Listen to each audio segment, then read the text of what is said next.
Hello friend, आप सभी का आपके अपने यूट्यूब चैनल ब्राइट बुद्धि में आप सभी का स्वागत है। तो हम SCERT बिहार बोर्ड का हमारी दुनिया भाग 3 पढ़ रहे हैं, अर्थात हम भूगोल की बुक की एनालिसिस हम यहाँ पर कर रहे हैं। ये class 8 Bihar SCERT Bihar board की है, जिससे आज हम इकाई 6 एशिया के बारे में जानेंगे। बहुत ही इंपॉर्टेंट वीडियो होने वाला है। तो वीडियो शुरू करने से पहले अगर आप चैनल को नहीं सब्सक्राइब किए हैं तो ज़रूर सब्सक्राइब करके बेल घंटी दबा दें, क्योंकि यह BPSC TRE 4.0 के लिए बहुत ही इम्पॉर्टेंट सीरीज और बुक की एनालिसिस यहाँ पे जो भी हम पढ़ा रहे हैं, जो भी आज इसमें प्लेलिस्ट बना हुआ है वो बहुत ही इम्पॉर्टेंट प्लेलिस्ट है। वो आप देख सकते हैं और बार बार उससे रिवीजन कर सकते हैं कहीं भी कभी भी। चलिए शुरू करते हैं, एशिया के बारे में जानते हैं। ये आकाशवाणी है। अब आप नारायण मित्तल से समाचार सुनिए।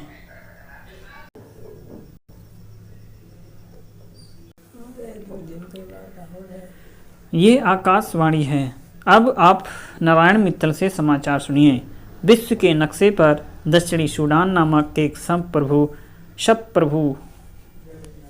संप्रभु देश का उदय हुआ है। ये अफ्रीका महादेश का 54वां देश है।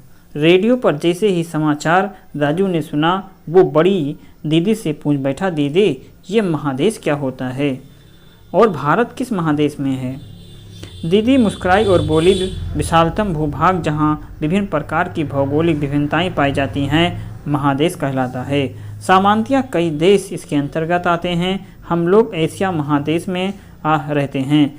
राजू, आज मैं तुम्हें एशिया महादेश के बारे में बताती हूँ।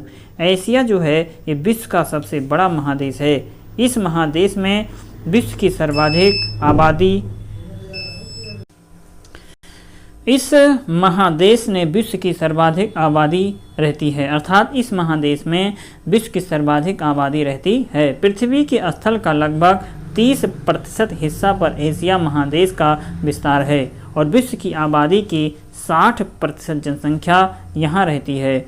उंगलियों पर कुछ जोड़ घटाव करके राजू बोला, लगभग 400 करोड़ लोग यहाँ रहते हैं। यही मतलब है ना? हाँ दीदी बोली। तुम्हें तो खूब ज्ञान है राजू। अब जरा इस मानचित्र को देख करके एशिया महादेश की चौड़ाई बताओ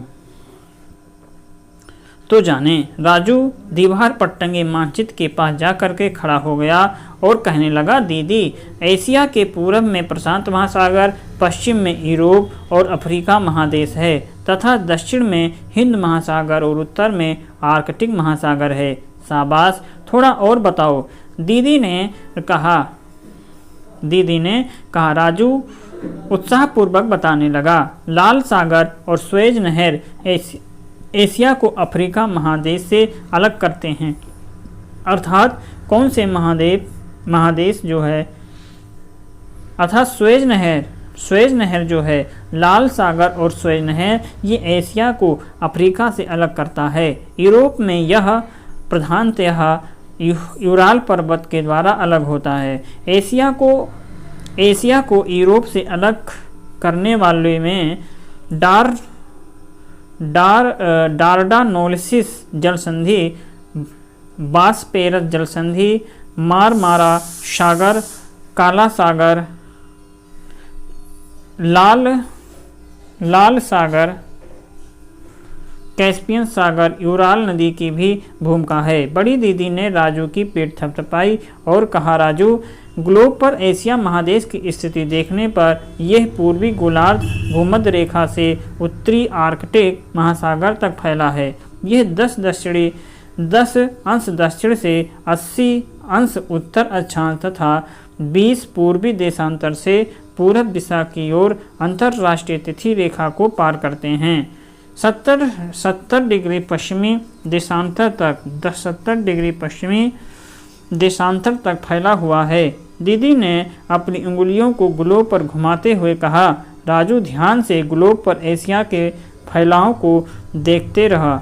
दीदी ने आगे कहा, राजू एशिया महादेश का आकार विशालकाय है, इसीलिए यहाँ भौतिक और जलवायु संबंधी विविधताएं पाई जाती हैं। यही कारण है कि यहाँ सांस्कृतिक विविधता को देखने को यहाँ पे सांस्कृतिक विविधता की प्राचीन काल से ही पनपने और विकसित होने का मौका मिला है। मानचित्र की ओर गौर से देखते हुए राजू बोला, दीदी एशिया का तट काफ़ी कटा छटा है। यहाँ महासागरीय जल विभिन्न स्थल भाग में बहुत अंदर तक घुस गए हैं। हाँ दीदी बोली, इसीलिए तो यहाँ कई प्रायद्वीपों का निर्माण हुआ है। अरब प्रायद्वीप, भारतीय प्रायद्वीप और मलय प्रायद्वीप, हिंद चीन प्रायद्वीप और यहाँ पे कटचटका प्रायद्वीप, कोरिया प्रायद्वीप, Indonesia, Philippines, Japan, Taiwan, Sri Lanka और बड़े बड़े द्वीप भी हैं जो मुख्यतया दक्षिण और पूर्व में स्थित हैं। दीदी अब थोड़ा एशिया महादेश के भूखंड के बारे में बताइए ना, राजू ने आग्रह किया। हाँ क्यों नहीं। अत्यंत विशाल भूखंड होने के कारण यहाँ प्राकृतिक बनावट में बहुत विविधता पाई जाती है। यहाँ पहाड़, पठार, मैदान भी हैं। यदि उपग्रह से प्राप्त चित्रों को हम देखें तो एशिया के मध्यवर्ती हिस्से में मोड़दार पर्वतों की विशाल श्रृंखला मिलती है। ये श्रृंखलाएं पामीर के पठार से विभिन्न दिशाओं में फैली हुई है। इसके पश्चिमी भाग में दक्षिण पश्चिम एशिया के पहाड़ों की श्रृंखलाएं हैं। यहाँ अर्मीनियम की गांठ भी महत्वपूर्ण स्थान रखती है। पामीर की गांठ से दक्षिण पूर्व में हिमालय पहाड़ की श्रृंखला फैली हुई है। ये संसार की सबसे ऊंची एवं नवीन पर्वत श्रृंखला है और इसकी सबसे ऊंची चोटी माउंट एवरेस्ट है, जो विश्व का सबसे ऊंचा शिखर है। इसकी ऊंचाई 8,848 मीटर। हिमालय तथा कुनलुन पर्वत श्रेणी के बीच तिब्बत का पठार है। इसे संसार की छत कहते हैं। ये विश्व का सबसे ऊंचा पठार है। एशिया महादेश के दक्षिण में अरब का पठार एवं दक्षिण भारत के प्रायद्वीपीय पठार अत्यंत प्राचीन हैं। पृथ्वी के उत्पत्ति के साथ ही इनका निर्माण हुआ। राजू चुपचाप ध्यानपूर्वक सुन रहा था।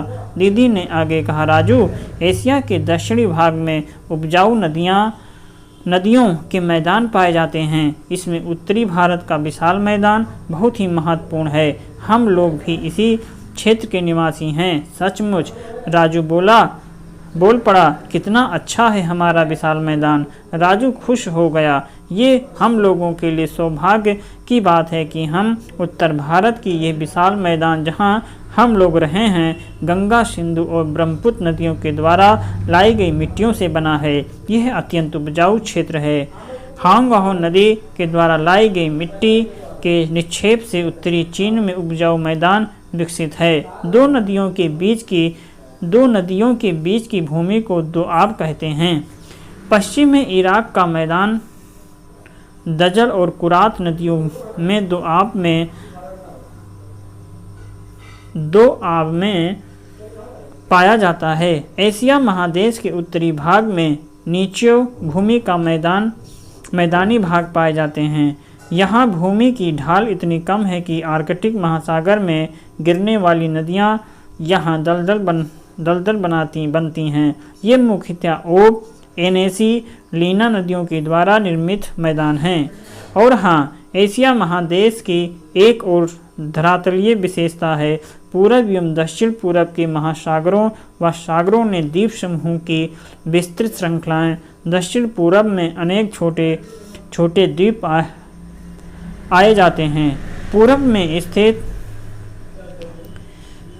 में स्थित जापान कई छोटे छोटे द्वीपों के समूह हैं। इन द्वीपों की मुख्य विशेषता है कि इन पर कई ज्वालामुखी के पहाड़ पाए जाते हैं। इसमें से कई ज्वालामुखी तो जागृत हैं, आज भी क्रियाशील हैं, और जो कई सुषुप्त थे। समझे राजू ने सहमति से सर हिलाया। दीदी, एशिया महादेश के बारे में आप तो बहुत कुछ जानती हैं, राजू ने कहा। राजू, अब अगले दिन तुम्हें और भी बातें बताऊंगी। यह कह करके दीदी काम में लग गईं। राजू भी अपनी याददाश्त और समझ के आधार पर अपने नोटबुक में सुनी समझी कई बातों को नोट कर लिया। जलवायु, वनस्पति। अगले दिन मौका देख करके राजू दीदी के पास जा बैठा। राजू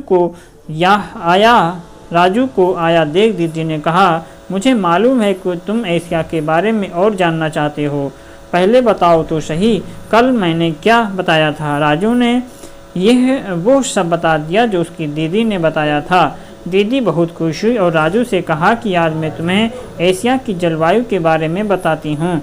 राजू सचेत होकर बैठ गया। दीदी कहने लगी कि एशिया महादेश की जलवायु में काफ़ी विविधता है। इस महादेश ने सर्वाधिक ठंडा प्रदेश और सर्वाधिक गर्म प्रदेश तो पड़ता ही है, सबसे आर्द्र एवं शुष्क क्षेत्र भी पाए जाते हैं।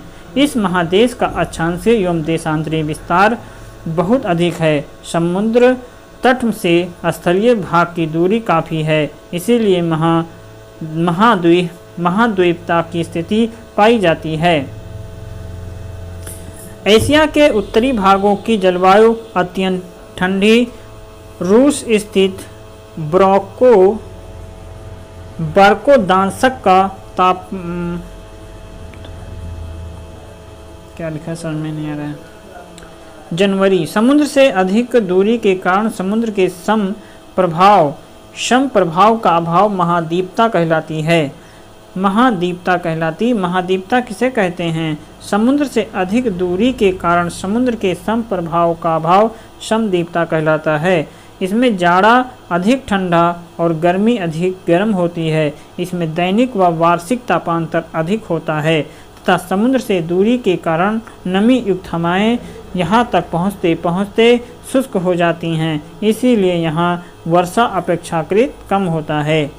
बाप रे, इतनी ठंड! राजू अनायास बोल पड़ा। दीदी मुस्कुराते हुए बोली, अरे सबसे गर्म प्रदेश मित्रावा कुवैत एशिया में है, लेकिन दक्षिणी क्षेत्र को जलवायु खुशनुमा है। यहाँ अधिकांशतः गर्मी का मौसम रहता है। दक्षिण पूर्व एशिया में मानसूनी जलवायु पाई जाती है। सर्वाधिक वर्षा का क्षेत्र भी यहीं पाया जाता, जबकि दक्षिण में भूमध्य रेखा के समीप विषुवतीय जलवायु पाई जाती है। राजू गंभीरता से दीदी की बातें सुन रहा था। दीदी ने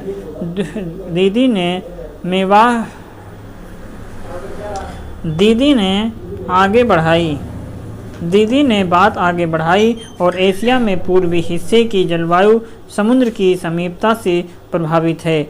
यहाँ गर्मी के बाद अधिक वर्षा होती है। सितंबर में यहाँ ग्रीष्म तूफान चलते हैं, जिसे हम टाइफून कहते हैं। इस क्षेत्र में गर्म महासागरीय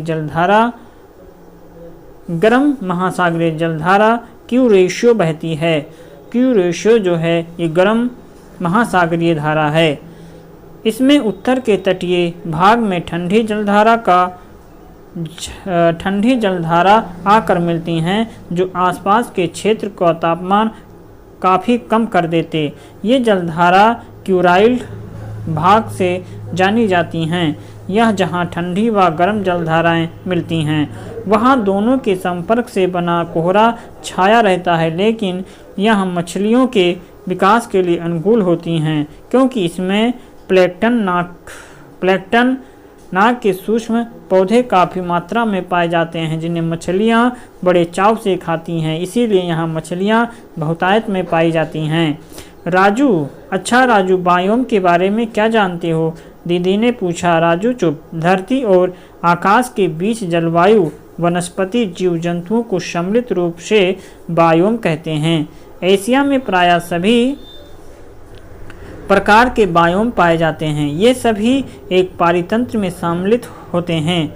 एशिया का एकदम से उत्तरी भाग जो टुंड्रा प्रदेश कहलाता है, वहाँ घास, कई और अन्य छोटे छोटे पौधे पाए जाते हैं और रेडियार यहाँ का मुख्य पशु है। कहते हुए दीदी ने रेडियार का चित्र दिखाया। राजू उत्सुकतापूर्वक चित्र देखने लगा। दीदी ने फिर राजू का ध्यान खींचा और कहा, ये देखो, कोणधारी वृक्ष, ये टुंड्रा प्रदेश के टैगा क्षेत्र में मिलते हैं और इस क्षेत्र में सप्रूस, लार्स, फर आदि नुकीली पत्तियों के वृक्ष मिलते हैं। इन्हें हम कोणधारी वन कहते हैं। यहाँ के मुख्य पशु जैसे कि लोमड़ी, सील, सिंह। इसमें दक्षिण के क्षेत्र में चौड़ी पत्ती वाले और नुकीली पत्तियों वाले दोनों ही प्रकार के वृक्ष मिलते हैं, इसीलिए इसे हम मिश्रित वन कहते हैं। एशिया के उत्तर के अंदर प्रदेशों में जंगल धीरे धीरे घास के मैदान में समाहित हो जाते हैं। समशीतोष्ण घास का मैदान स्टेपी घास का मैदान कहलाता है। समशीतोष्ण मैदान को हम घास के मैदान कहते हैं, स्टेपी घास का मैदान कहते हैं। इस प्रदेश का मुख्य पशु बारहसिंघा है। एशिया के दक्षिणी पश्चिमी व उत्तर मध्य मंगोलिया के अंदर के प्रदेशों में मरुस्थलीय वनस्पतियां पाई जाती हैं। यहाँ छोटे कांटेदार मोमी अर्थात चिकनी पत्तियां वाली वनस्पतियां पाई जाती हैं। अर्थात समशीतोष्ण घास के मैदान में पत्तियां जो होती हैं वो चिकनी और छोटे कांटेदार मोमी चिकनी जैसी पत्तियां पाई जाती हैं। महादेश के दक्षिण पश्चिम में अरब और थार का उष्ण मरुस्थल है, तो मध्यवर्ती हिस्से में और गोबी और तिब्बत का शीतोष्ण मरुस्थल है। शीतोष्ण पर्वतीय भाग में याक प्रमुख पशु, उष्ण मरुस्थल में ऊंट प्रमुख पशु है, जिसे हम मरुस्थल का जहाज कहा जाता है। ये पशु कई दिनों तक बिना पानी पिए भी रह सकता है। दक्षिण एशिया में मानसूनी वन पाए जाते हैं। ये साल, चंदन, सागवन जैसे कुछ उपयोगी वृक्ष यहाँ पर मिलते हैं। हाथी यहाँ के विशिष्ट पशु हैं। उत्तर पूर्वी एशिया में अपेक्षाकृत ठंडी जलवायु मिलती है, इसीलिए यहाँ शीतोष्ण वन पाए जाते हैं। एशिया के एकदम दक्षिणी भाग में जहाँ विषुवतरेखीय जलवायु है वहाँ विषुवतरेखीय वन पाए जाते हैं। यहाँ काफ़ी सघन, ऊंचे एवं ऋतुनुमा, छतरीनुमा आकार के वृक्ष पाए जाते और धरातल लता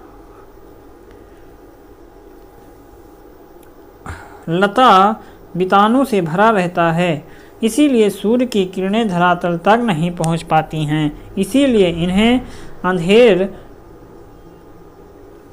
इन्हें हम अंधेर वन भी कहा जाता। चूँकि यहाँ सघन वन होते हैं अतः सूर्य की किरणें उन तक नहीं पहुँच पाती। फलतः लता वितानों ने सूर्य की किरणों तक पहुँचने की होड़ होती है, जिसके कारण ये काफ़ी लंबे एवं ऊंचे होते हैं। अतः फांदने वाले पशु जैसे लंगूर, बंदर आदि पाए जाते। ये हमारे एशिया महादेश की जलवायु एवं वनस्पति संबंधी विभिन्नता हैं।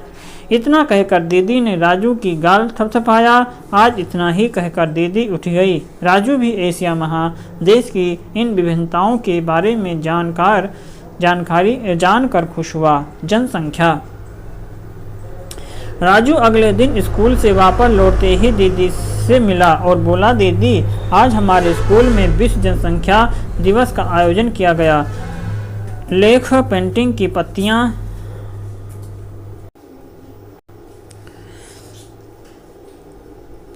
लेख पेंटिंग की प्रतियोगिता भी हुई। हमारे शिक्षक ने बढ़ती जनसंख्या के दुष्प्रभाव भी बताए और जनसंख्या कम करने के प्रति सजग रहने को भी कहा। हमने अपने देश महादेश की जनसंख्या विस्फोट से बचना चाहिए। दीदी बोली, राजू तुम्हें मालूम है कि अपने एशिया में रहने वाले लोगों की यदि मानव श्रृंखला बनाई जाए तो विषुवत रेखा पर वो 100 बार बनेगी। चीन और भारत की तो विश्व के सर्वाधिक जनसंख्या वाले देश हैं। एशिया महादेश में सर्वाधिक जनसंख्या पाए जाने वाले कारण ही इसे मानव का घर कहा जाता है।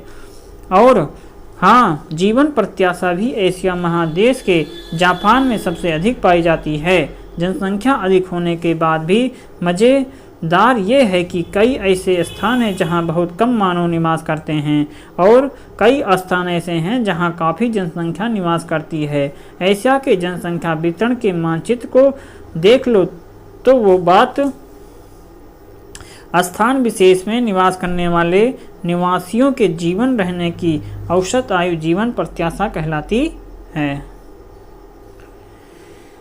दक्षिण एशिया के 8 महत्वपूर्ण देशों का संगठन सार्क कहलाता है। दक्षिण एशिया क्षेत्रीय सहयोग संगठन अर्थात ये सार्क का पूरा नाम है दक्षिण एशियाई क्षेत्रीय सहयोग संगठन, जिसकी स्थापना 1985 में हुआ था। इसका मुख्यालय नेपाल के काठमांडू में है। इसके सदस्य देश हैं भारत, नेपाल, श्रीलंका, बांग्लादेश, पाकिस्तान, भूटान, अफगानिस्तान, मालदीव इसके सदस्य हैं। स्पष्ट हो जाती है कि दक्षिण पूर्व के तटीय क्षेत्रों में घनी आबादी है। इसके विपरीत एशियाई रूस में जनसंख्या काफ़ी कम है। और हाँ, इस जनसंख्या के बंटवारे में भी मज़ेदार बात यह है कि सिंगापुर शहर की 100% आबादी शहरों में रहती है। इसके उल्टा भूटान में 93% लोग गांव में रहते हैं। अरे यह तो बड़ी मज़ेदार बात है कि राजू बीच में ही बोल उठा। हाँ, जनसंख्या के इस शहरीकरण की ऐसी भी समझ लो राजू, ये करके दीदी ने एक आरेख बनाया। दक्षिण एशिया 5% जनसंख्या प्रतिशत है और यह आरेख है, और इसमें 43, और दक्षिण पश्चिमी एशिया की बात किया जाए 73%। राजू ने गौर से देखा और कहा, दीदी इसे देखने से स्पष्ट होता है कि दक्षिण एशिया की कुल आबादी का 29% ही शहरीकरण हुआ है, जबकि दक्षिणी पश्चिमी एशिया की 2/3 आबादी शहरी है। बिल्कुल ठीक कहते हुए दीदी ने राजू की पीठ थपथपाई। लेकिन दीदी, राजू ने संशय जाहिर की, जनसंख्या के वितरण और शहरीकरण में इतनी असमानता क्यों है? तुम्हारा प्रश्न बिल्कुल ठीक है। देखो, जलवायु, मिट्टी, जल की उपलब्धता आदि जनसंख्या के वितरण को प्रभावित करते हैं। वही यातायात, संचार के साधन, औद्योगिक विकास, रोजगार के साधन, नागरिक सुविधाएं इत्यादि शहरीकरण के वितरण को प्रभावित करते हैं। हाँ, ये बात तो है दीदी। आपने ही मोहल्ले के कई लोग तो नौकरी के लिए बड़े शहरों में चले गए। राजू बोला। हाँ, दीदी ने सहमति में सिर हिला दी। राजू, जनसंख्या के अत्यधिक बढ़ जाने से कई समस्याएं पैदा होती हैं। एशिया महाद्वीप के 70% लोग कृषि में हैं, जीविका प्राप्त करते हैं। कृषि भी लगभग परंपरागत ढंग से होती है, अतः बढ़ती हुई जनसंख्या की निर्वाह मुश्किल तो होता जा रहा है। जनसंख्या के घनत्व भी बढ़ रहा है और भूमि पर दबाव भी बढ़ता जा रहा है। बढ़ती जनसंख्या का कुप्रभाव सामाजिक, आर्थिक, राजनीतिक एवं सांस्कृतिक जीवन पर भी पड़ता है। हाँ दीदी, इसीलिए तो सरकारें भी छोटा परिवार रखने को कहती हैं। बिल्कुल सही। सांस्कृतिक विविधता। दीदी, एशिया महाद्वीप या महादेश की कुछ सांस्कृतिक विशेषताएं और पहचान के बारे में भी बताइए। राजू ने उत्सुकता जाहिर की। इसके बारे में मैं तुम्हें कल बताऊंगी, कह करके दीदी ने राजू को वहां से जाने का इशारा किया। राजू भी आदर से उठ करके चल दिया। अगले दिन राजू को दीदी ने बुलाया और उसके हाथ में एक किताब थमा दी। कहा, इसको पढ़ो, इससे तुम्हें एशिया को सांस्कृतिक झलक मिलेगी। राजू किताब पा करके खुश हुआ। किताब लेकर के वो पढ़ने बैठ गया। पहले ही पन्ने पर शीर्षक था, एशिया महादेश को सांस्कृतिक विविधता व प्रवेश। उसने पढ़ना शुरू किया। एशिया महादेश की संस्कृति में कला, संस्कृति, वेशभूषा, रहन सहन, खान पान विविधताओं से भरा हुआ है। विभिन्न धर्मावलंबी, दर्शन, संप्रदाय यहाँ की संस्कृति की विशेषता है। विश्व के सभी धर्मों की उत्पत्ति इसी महादेश की धरती से हुई है। हिंदू, मुस्लिम, ईसाई, बौद्ध मतावलंबियों की प्रमुखता है। विश्व की प्राचीन सभ्यताओं का विकास इसी महादेश की नदी घाटियों में हुआ। दजल फुरात नदी घाटी में मेसोपोटामिया की सभ्यता जो इराक में है, सिंधु घाटी की सभ्यता भारत पाकिस्तान में है, हांगहो नदी घाटी सभ्यता जो चीन में है, ये सभी एशिया महाद्वीप में ही विकसित हुए। इतनी सारी सभ्यताओं का एक महादेश में उत्थान और पतन एक अभूतपूर्व घटना है। इसीलिए तो एशिया महादेश को सभ्यताओं का पलना कहा जाता है। जलवायु की विविधता के कारण इस महादेश में विभिन्न प्रजातियां पाई जाती हैं। इन प्रजातियों ने पहाड़ों, मरुभूमि, घास के मैदान, जंगल, नदी घाटियों में बड़ी कुशलताओं से अपनी समायोजन किया है। कुछ प्रजातियां समूह शिकारी एवं संग्राहक हैं तो कुछ ऋतु प्रवाह को अपनाते हैं। मैदान व नदी घाटियों में कृषक समाज ने परंपरागत कृषि और आधुनिक कृषि के तरीकों को समन्वित रूप से अपनाया हुआ है। जैसे जापानी कृषक 20वीं सदी में एशियाई राष्ट्रों में राष्ट्रीयता की लहर भी दौड़ी, इसीलिए एशियाई राष्ट्र उपनिवेशवाद से मुक्त हुए। अपने उपनिवेशिक काल के दौरान पश्चिमी राष्ट्र के प्रभाव से यहाँ सांस्कृतिक बदलाव भी आए। यही कारण है कि सिंगापुर, हांगकांग जैसे क्षेत्र पूर्णतया यूरोपीय शैली में शहरीकृत हुए हैं। धान यहाँ की प्रमुख फसल है, मछली भी आहार है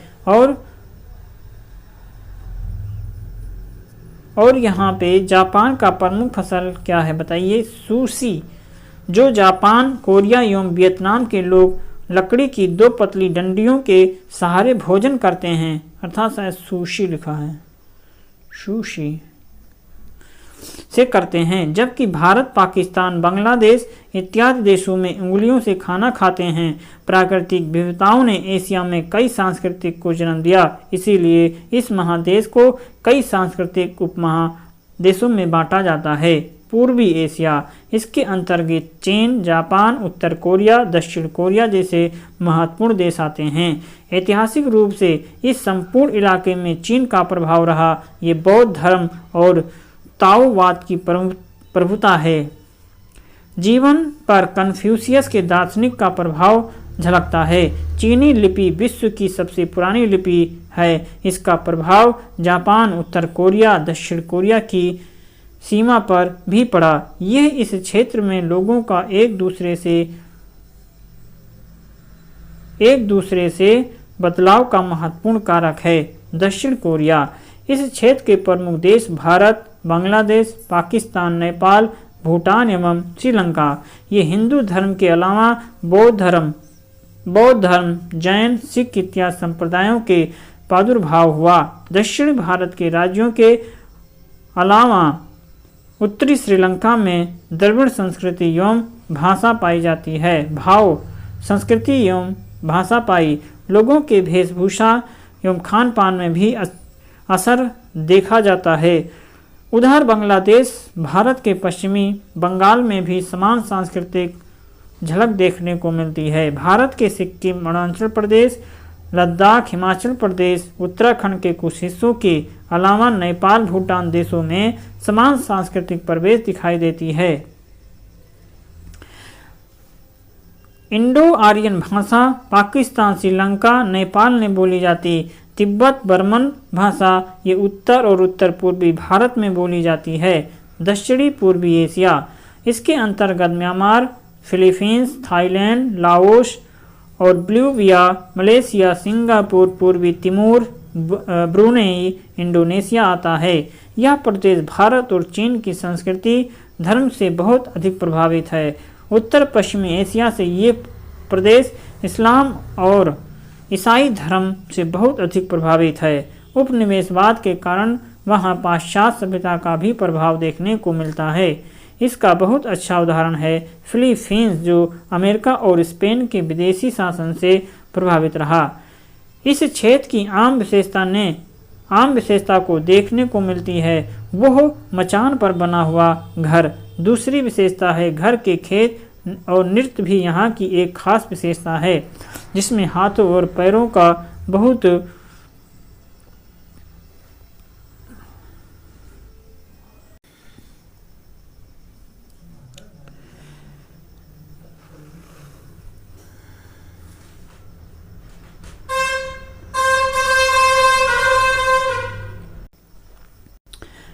लय रत्न गति अर्थात रोमांटिक मोमेंट की जाती है। इसके अतिरिक्त यहाँ की कला एवं साहित्य भी हिंदी, चीनी, बुद्ध, इस्लाम के साहित्य से प्रभावित है। पश्चिमी एशिया यहाँ के बहुत सारे देशों को समाहित किए हुए है। यह क्षेत्र इस्लाम, ईसाई, जूडिज्म का ऐतिहासिक जन्म स्थल रहा। आज यहाँ इस्लाम धर्म की प्रधानता है। लगभग 90% लोग मुस्लिम हैं। सांस्कृतिक रूप से ये क्षेत्र तुर्क, अरब और ईरानी। इराक एक ऐसा अद्भुत देश है। यहाँ ये तीनों संस्कृतियाँ एक साथ पाई जाती है। अधिकांश अरब देश मरुस्थल और यहाँ खाना बदोश पाए जाते। आधुनिक बड़े बड़े शहर भी बालू का स्तूप पर स्थित हैं, जिसका बहुत अन्य उदाहरण है अबू धाबी, अमान, रियाद, दोहा और मस्कट। अनतोलिया के पठार जो तुर्कों में पाया जाता है अनतोलिया के पठार जो तुर्की में पाया जाता है, वहाँ समशीतोष्ण की जलवायु पाई जाती है। इसके तटीय हिस्से में सुस्पष्ट भूमध्य सागरीय जलवायु मिलती है। ईरान के पठार में विविध किस्मों के धरातल, ईरान के उत्तर में पहाड़ी क्षेत्र, इस पर मरुस्थलीय स्टेपी और उष्णकटिबंधीय जंगल कैस्पियन सागर की दिशा में पाए जाते हैं। पश्चिमी एशिया का खान पान बहुत देशों की संस्कृति का मिला जुला रूप है, जिसमें अरब, तुर्की, उत्तरी अफ्रीका, ईरान आदि के खान पान सम्मिलित हैं। यहाँ का खाना विविध और गरिष्ठ है। यहाँ की साहित्य भी बहुत धनी, जिसमें अरबी, तुर्की और ईरानी साहित्य का वर्चस्व है। 2001 अरबियन नाइट यहाँ का अत्यंत प्रसिद्ध साहित्य कृति है। मध्य एशिया, इस प्रदेश में मुख्यतः पहले के सोवियत समाजवादी गणराज्य के 5 प्रदेश सम्मिलित हैं: कजाकिस्तान, किर्गिस्तान, ताजिकिस्तान, उज्बेकिस्तान और तुर्कमेनिस्तान। यहाँ का सबसे प्रमुख धर्म इस्लाम है। मध्य एशिया का ऐतिहासिक महत्व सिल्क रूट के कारण बढ़ जाता है। यहाँ की संस्कृति एकदम अलग और विविधता से भरी है। यह ऐतिहासिक काल में विभिन्न लोगों के द्वारा जीता जाता रहा है, जैसे गंगोल, इरनी, टर्टर, रूसी इत्यादि।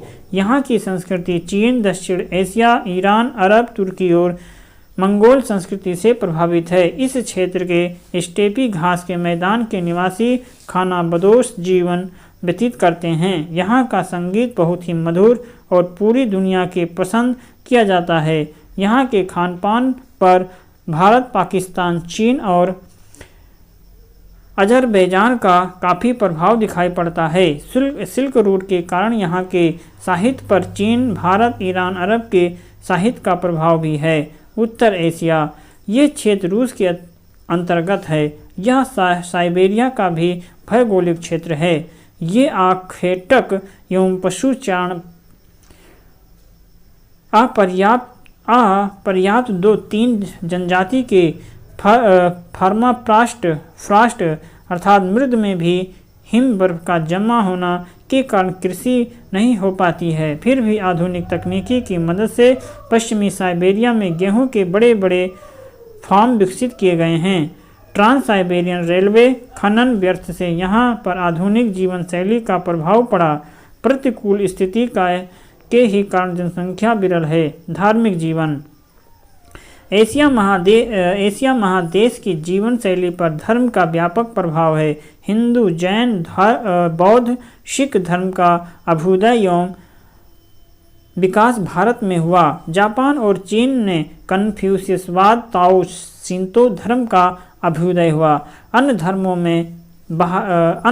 में बहाई भी प्रमुख है। दिल्ली में बहाई धर्म का एक दर्शनीय लोटस मंदिर है। आज विश्व के 30% मुसलमान दक्षिण एशिया के पाकिस्तान, भारत, बांग्लादेश, मालदीव में रहते हैं। विश्व में मुसलमानों की सर्वाधिक आबादी इंडोनेशिया में है।